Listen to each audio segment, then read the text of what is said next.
everyone. Welcome to another episode of the Weekly Scoop.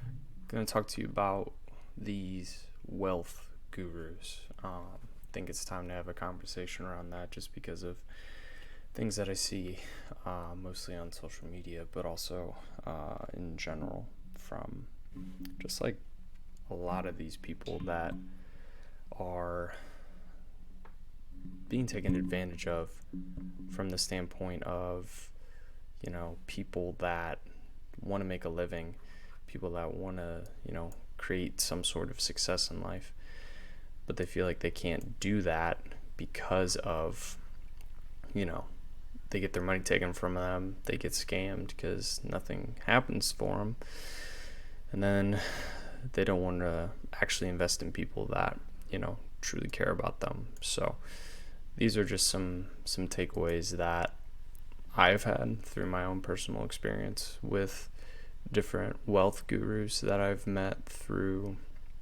social media, networking events, and those sorts of things. So, we're going to talk about wealth and entrepreneurship as a whole. And we're going to talk about wealth gurus and the scammers that are ruining the lives of people that are just insecure and they just want to make a comfortable living, which is somewhat difficult to do nowadays, sadly.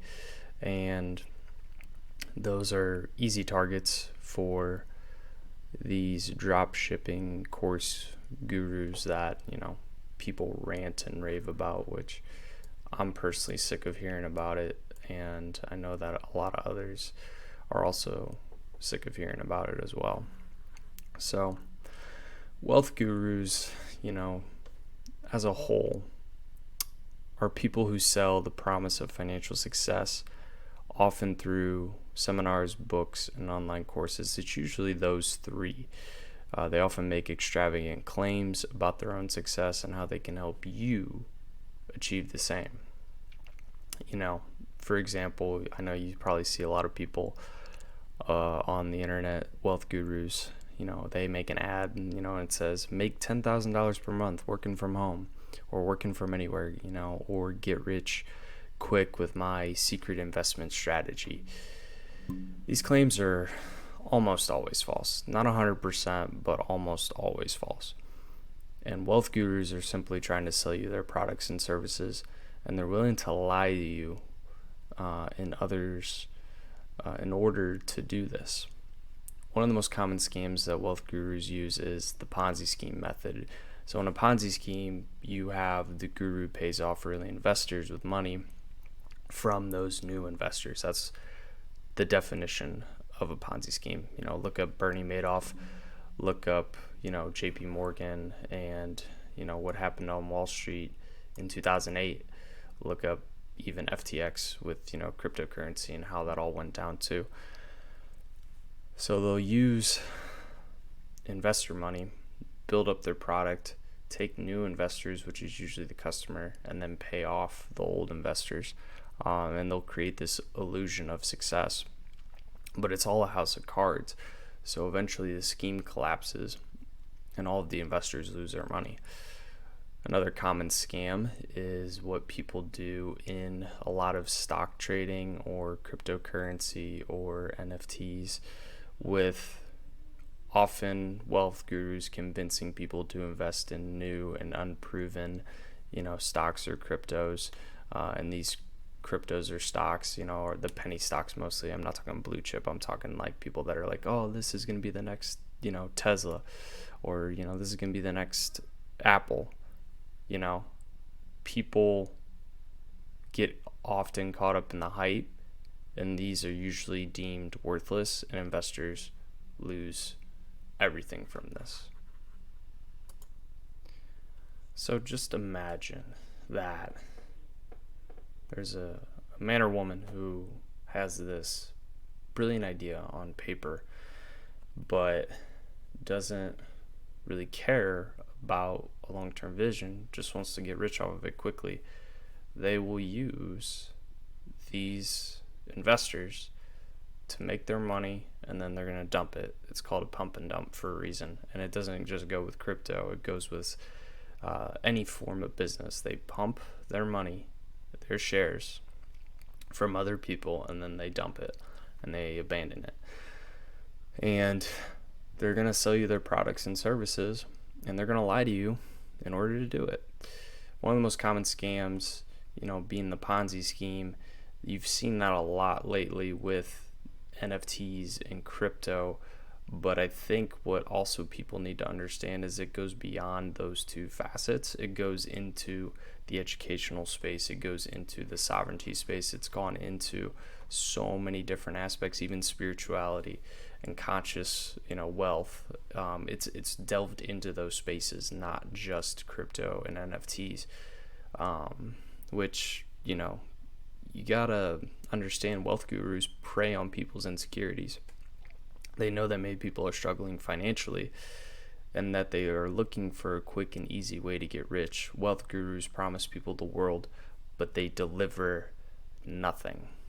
And that's the tricky part. And you know what? They're going to worship, like Andrew Tate. They're going to worship a lot of these red pill, quote unquote, influencers, which I say Andrew Tate is the biggest one of all, biggest one of them.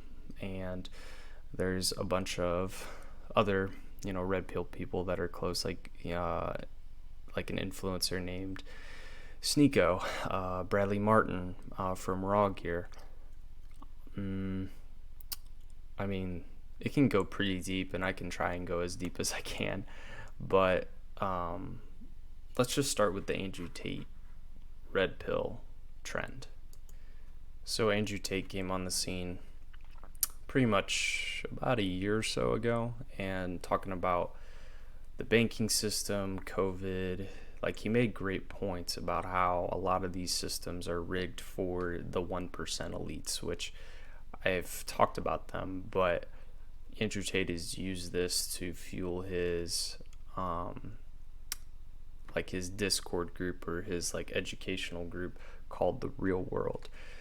And you pay $50 a month to learn how to create money for yourself, whether it's crypto, NFTs, copywriting's another big one, educational content's a big one, content creation's a big one, and graphic design, social media. There's a lot of people that are in the real world, and then there's a lot of people that teach in the real world that are just telling kids how to be a copywriter, how to make a social media company, how to use crypto as a quick way to get rich, and they promise you'll make millions. That's not the exact way to go about it. But there was people even before the Andrew Tate trend.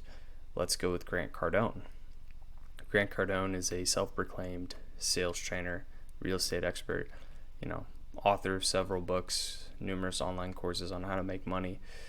But Cardone has been accused of using high-pressure sales tactics and making false promises to his customers.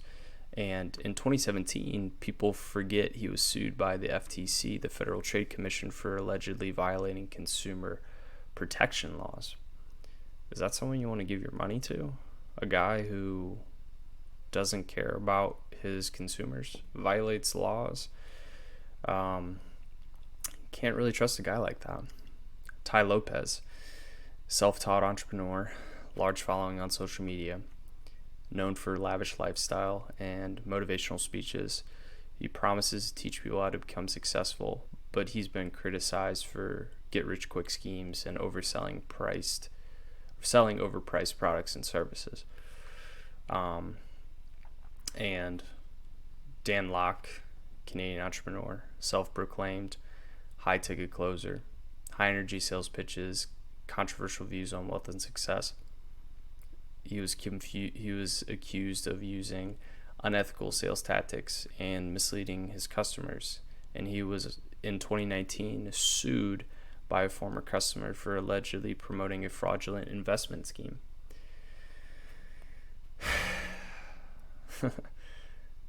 Kevin Trudeau, Canadian author, business person, convicted of fraud multiple times, known for his infomercials and his books, promoting a variety of get-rich-quick schemes, Trudeau has been accused of deceiving his customers of selling products that are worthless or even dangerous.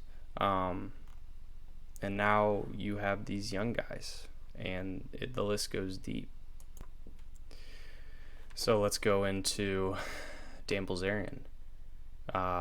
Dude was known for his lavish lifestyle, guns, money, half-naked women, yachts. His Ignite brand got shut down by the SEC in 2018 because it promised investors the chance to profit from his gambling winnings through Ignite. It was kind of a money laundering scheme. That's why the SEC shut him down. He's back up, but he got taken down for a little bit because he was a fraud. And he just used his Playboy image to lure young men into his scheme. Jake Paul, Logan Paul, YouTubers, boxers. So Jake Paul did Save the Kids Crypto, which he rug pulled people. Logan Paul did Crypto Zoo. That was his scheme. Also became a rug pull. That's what happens when you have these people that get these followings, and you guys give them the following. Like, we want to be mad at these people, but we give these people a platform. That's the problem. That's the problem with all this. And we need to learn from our mistakes. And if we don't learn from our mistakes, then, what are we doing? We're not becoming the best versions of ourselves. We're just redoing hurt cycles within ourselves. Like we're just reenacting toxic cycles. Jake Tran, Australian social media influencer known for wealth, lavish lifestyle, fraudulent investment scheme called Inner Circle.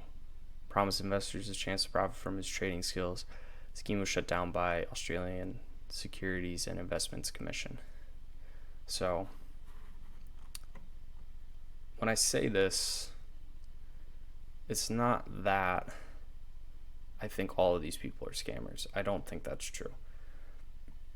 However, when you look at a scope of wealth and how money is made nowadays, you got to raise your eyebrows. And sometimes you even got to question, me. Like, who am I?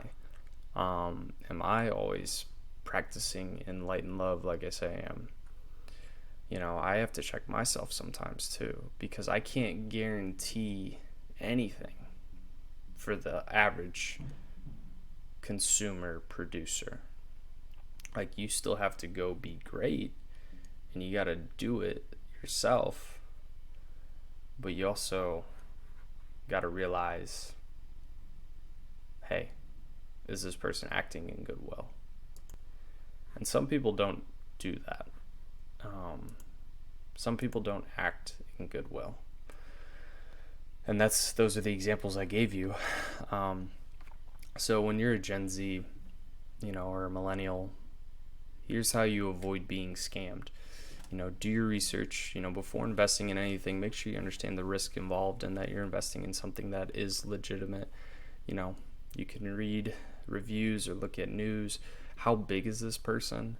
Because the thing is, when you invest from someone who's got millions of followers, that's just so hard for me to get behind, because that person is making so much money off of brand deals, corporate deals. Like, it's way bigger than their product and service. So I think the product and service is a low-hanging fruit for them because they're just profiting off of their name. So it's hard for me to get behind that. That's why I like smaller followings, like between 1,000 followers to 50,000 followers. So think of the reviews, do the research, be skeptical of get-rich-quick schemes. If someone is promising you easy money, it's probably a scam. There's no way to get rich quick. And anyone that says you otherwise is probably trying to sell you something. As a guy who started a business legitimately about a year ago, I'm not rich by any means. I'm not going to promote that I'm rich. And that's how I know starting a business is hard, and it's not guaranteed money. you're not going to be a drop shipping millionaire. Like, you're not going to do it. Nobody can do that. And beware of the high pressure sales tactics. That's where they hit you the hardest. You know, if someone's trying to rush you into making a decision, that is a red flag. Take your time and make sure you're comfortable with the investment before you commit. That's where I have issue with some of these entrepreneurs. I've been sold things at a very alarmingly quick rate. Like, I had to make a decision on the dot for like a coaching business or a coaching opportunity for me, a mentoring opportunity. They were like, I need the decision right now. Can't do that. Not going to do that. I'm always going to weigh pros and cons. It's going to happen. And I think if they give you a time window of like a few days, I think that's more than fair. I think an on-the-spot decision is very high pressure, not selfless. I think it's very selfish. If it's meant to be, that person will come to you no matter what. So if you're in full alignment, you give that person a few days. I don't see anything wrong with that. And that person taking the few days, they're going to think about it.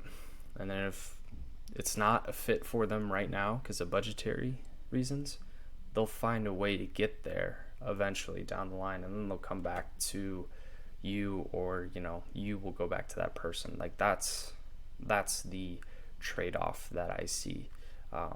And that's a healthy relationship too. Don't be afraid to walk away. If something doesn't feel right, trust your gut and don't do it. There are many other investment opportunities out there, so you don't need to rush into anything. And honestly, like, if you have been scammed, be vocal about it. Don't be silent. And it's not making you a snitch. It's not making you a crybaby. I mean, be vocal, because there are people that are going to get basically conned just like you did. And if you don't say anything, like, what does that make you? So you got to think through these things, and you got to help others while doing it. Like, that's the most important part, because a lot of these people now, they have help with using, whether it's like an aid, you know, AI, like, everyone's getting help to make money. And with that being said, that makes you even more vulnerable to these get rich quick schemes, because now that you have AI, people are going to be like, you can make $5,000 a month off of AI. It's that easy. It's not that easy. Like, you have to navigate AI. You have to create a business, whether it's like an LLC, or you have to create a trust, or, you know, you have to legally create it, you know. You have to build a team eventually. You have to outsource labor. You have to outsource time. You have to outsource mental energy. Like, there's so much that goes into a business. You don't just make money in a span of a week. Like, it doesn't work that way. Some people may get lucky in it. They strike gold quickly because they, you know, looked up a drop shipping product that, you know, is trending. They go on TikTok, they make faceless videos, and then they make the, you know, product link, and then boom, they sell, you know, thousands of units. Sure, some very small percentage of people get lucky. They strike gold. Good for them. But then the problem lies within, they strike gold, trend runs dead. What do they go to next? Oh, they think they're a guru now because they made, you know, $1 million in revenue, which that's revenue. It's not profit. They could have ran, you know, $750,000 worth of ads. They made, you know, $250,000 in profit. So they're making, let's see, about 25%, you know, profit. I mean, it's still great that they made $250K, but they got to $1 million because they were just respending on ads to get up to that. And then it's like, boom, that product's run dry. What do I do next? Oh, I gotta, you know, create a course of, you know, how to be a drop shipping millionaire. And then they just teach you how to get on Shopify, find the products on the trends, and then just go for the best, hope for the best. And that is not a winning method, because if you think about this for a minute, if you bought this person's course and this person is a millionaire off of the drop shipping course, how many other people do you think are going to be in the same industry as you, promoting the same product or the same site, same, platform, whatever? How many people are doing that too? It's going to be a lot. So your competition is already through the roof. And for those that say, oh, that's a scarcity mindset, no, that's logic. Like, you can't just will that into existence, because that's not even in alignment. Because honestly, you don't even care. You're just trying to make money, which is fine. There's nothing wrong with trying to make money, but be real with yourself. Don't act like you're making a life-changing thing, a life-changing product, or a life-changing service. And the people that are doing that aren't seeing the results right away, right now, because a lot of those people that scammed, they don't even get the repercussions, because guess what? They have a rinse and repeat method using their social media account. But not all of us have that luxury, you know what I mean? And it's really sad to see. And I hope that we become just better from it. And I hope that we become just higher value beings through the mistakes of others, which isn't an easy thing to ask for, but just use your own discernment, do your own research. Don't get pressured into something. Don't worry about the monetary amount. Don't worry about the clout. Don't worry about the superficial things that don't matter in life, because in the end, they don't matter. What matters is who you are as a person, how you're progressing as a person, and if you're creating something out of God's plan. Because for those of you that think Jake and Logan Paul are, creating something out of God's plan, you are sorely mistaken. They're, making sugar water and rug pulling, cryptocurrency, charity schemes. It's just bad. The 10x method is real, but I wouldn't say that Grant Cardone is the best example of it. And I don't necessarily agree with all people being labeled as scammers. I don't think Robert Kiyosaki is necessarily a scammer, Rich Dad, Poor Dad. I think he teaches a lot of people financial success through real estate investing and business ventures. And he filed for bankruptcy in 2011 and was sued by investors who claimed they lost millions in like a Ponzi scheme. But I don't know the fine details of that, to be honest with you. And honestly, declaring bankruptcy is sometimes the easiest thing to do. When you aren't succeeding, you just have to shut it down and cut your losses. And then, he's been able to reinvent himself to actually, maneuver forward. I do think he uses a little bit of fear out of his tactics, but, I don't think everything he does is necessarily, horrible. I think he promotes entrepreneurial spirit. And I can get behind that. So, kind of just an episode about how to maneuver into these, gurus and not get manipulated, because, I've been manipulated before and it sucks, and other people I know have been manipulated before into different courses and collective groups and, other sorts of things, and services even, especially on Twitter for NFT projects. I've been scammed a few times trying to promote an NFT project. So there are some bad actors out there, and you just got to be aware. You got to beware of them, and not always trust the red pill, quote unquote, content people, because They act like they have valued intuition or, valued content and they're doing the right thing. It's not always the case. So watch out for that. Be wary and be alert, and always do your own research before you jump into any high ticket sale opportunity for an entrepreneur. Always be alert. So appreciate y'all for listening. Much love to you all so dearly. I'll talk to you next week. I got an interview coming up. Really excited to interview a conscious entrepreneur in fashion and in holistic health. Really excited to get deep into the weeds on that. But have a great rest of your week. Always be studious. Keep your mind, heart, and spirit open. All right. Peace.